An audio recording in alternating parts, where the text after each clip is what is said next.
So this is my old house on Fillmore Street, and they named a lot of these after presidents here in Arlington, Right. Fillmore, Garfield, etc.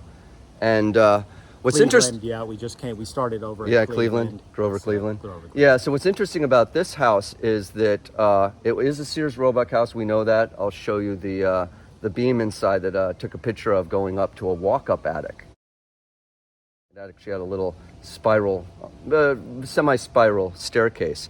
But the other interesting thing about it is this was converted, and look at the curb appeal now with the open portico porch there, versus when I had bought this house originally with my family.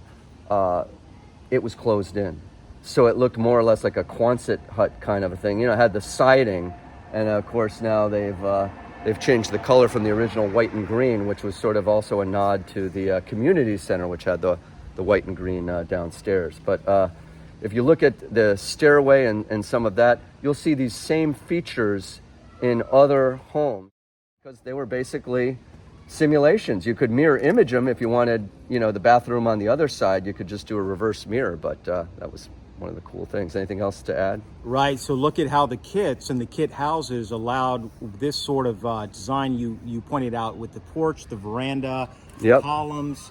Those are three really important constituent elements. So at the last model, you pointed out what was going on with the attic and so forth, and the crow's nest.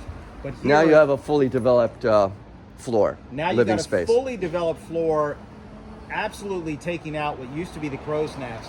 But on the porch, if you notice the formulaic trifecta and troika of the columns, the veranda, and that open porch with this staircase pointed out to it, and look at how you have a trellis, and these trellises underneath the porch as part of the foundation. Yeah, and you could store stuff in there too. Those trellises times. will go around, even where we started on North Cleveland, those trellises go around the entire perimeter and periphery of the, well, in this case, it actually goes around almost the entire. Other common feature, the side entrance to the kitchen.